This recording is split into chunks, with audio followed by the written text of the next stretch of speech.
Hello everyone, it's Shane Kanto, your Wasteland reviewer, and I'm here to review Alita, Battle Angel. And this film has had a very interesting history coming from where it was starting as a manga and it was a very popular anime, and James Cameron had come across this and became a big fan of it, and for years trying to create this and bring it to the big screen. And obviously getting caught up with all of his Avatar films, this was probably never going to happen. So he kind of passed those reins over to Robert Rodriguez, who took on this film. And looking at this film, I remember when the trailers first came out, I thought it could be really cool, but it was a big budgeted, like, big sprawling world with a lot of CGI. This probably cost a lot of money, which the budget turned out to be like $200 million. And was this really going to make a whole lot of money and really connect? And it was supposed to come out in December among a whole bunch of other movies, and it winds up getting pushed back to February. And really doesn't get a whole lot of attention, unfortunately. And honestly, is this film great? No. Is this film bad? No. Are there particular things about this film that are great? Yes. Are there particular things about this film that are bad? Yes. And that's the tricky thing, because this film kind of falls somewhere in the middle there, trying to balance. There's some really inspired aspects of this film, and there's some very cliched, very boring, very rehashed kind of ideas. Now, this film, directed by Robert Rodriguez, I feel like he brings a lot of energy to particular aspects of this film. To get started with talking about what's really working in this film, it's the action. The action in this film is really well shot, it's unique, it's intense, and there's different kinds of like hand-to-hand combat, and then this like motorball game that they play, which is really intense, and being able to watch those sequences and see how it's all shot and all put together is really impressive. And that's really the main reason you go see this movie, is because the action really works. And then this CGI, the special effects in this film are absolutely amazing. It's extremely incredible how they're able to create this giant world almost all out of CGI. And then on top of that, so many of these characters have CGI mechanical limbs or whole bodies or motion capture work to portray these characters, and how everything's designed, the character design in this is really inspired and cool, and it gives such an interesting look to this world that looks like it's lived in and is really fully realized. And you can see the James Cameron aspects of that avatar of Pandora and being able to look at this different world that's fully realized and really setting up a world. Now, honestly, the setting up the world, setting up the story, setting up conflicts, the issue with this film is a lot of it's pushed off until like there's going to be a second one or a third one. But the thing is, trying to get through the first one might not have gotten enough of the attention that it needed to make this film really work. And I think the biggest concern about this film is, honestly, the pacing. As Rodriguez, the director, they zip through so much stuff throughout like the first 3/4 of this movie, and it's just like, that's an important point, let's spend like 2 minutes on it, and then boom, boom, boom, boom, boom.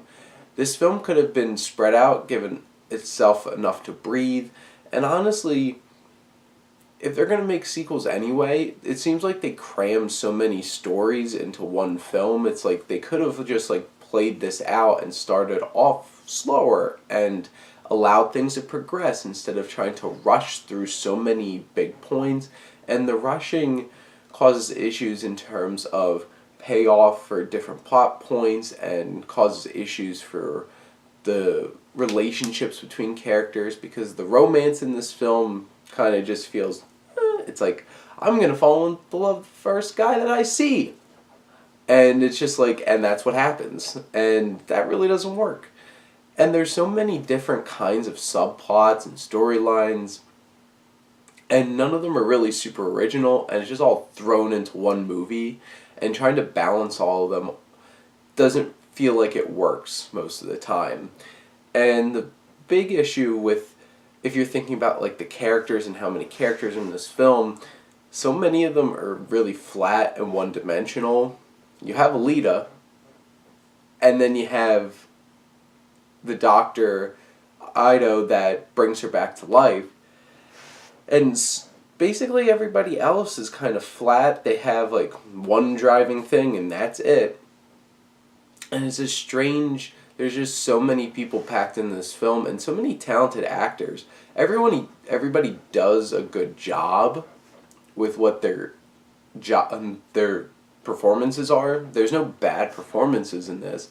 Rosa Salazar does a great job as Alita. She gives off this vibe of a very endearing and innocent young woman, but then when she really kicks into action, you can see like the badassery that's going on and her intensity. Christoph Waltz does a good job, except most of the time he's just spouting exposition, and it's cool listening to him spout exposition and his accent and with the amount of effort that he's putting in, but the thing is, like, he's still just spouting a bunch of exposition, which most of the dialogue in this film is not great.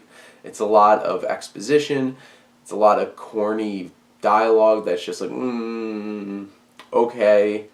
But some actors in this film are just completely wasted. Like Mahershala Ali and Jennifer Connelly are just there, and they're really talented actors, and they really don't get a whole lot to do. And certain smaller roles I feel like were really well done, where Ed Skrein as one of the bounty hunters in this film, and Jackie Earle Haley as like the big battling villain that you get in this film, and their motion capture work I think was really impressive. Something that is really impressive, Bill Pope's cinematography. This film's gorgeous, how it's shot, the landscape shots, how the action is put together, I think was really impressive and inspired in this film.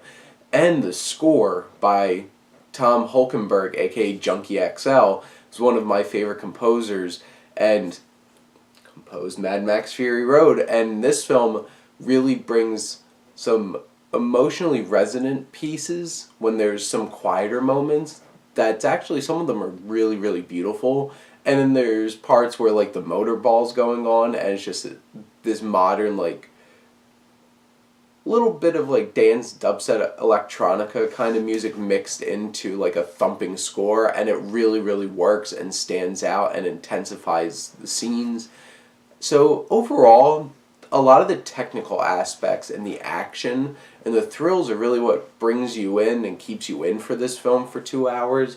But the thing is, it's hard to sit by and really connect with a whole lot of things when everything's zooming by you so quickly. Overall, I feel like if you want to go out for like a big actiony spectacle for 2 hours, you got it. That's this movie, and it's really going to work for you. If you want something that's a lot deeper and have higher standards in terms of your action films, I know, at least with like the John Wick films, and like honestly the Marvel movies, they're setting a higher bar for that action adventure genre that you really feel connected with these characters, and this movie, you really don't get that.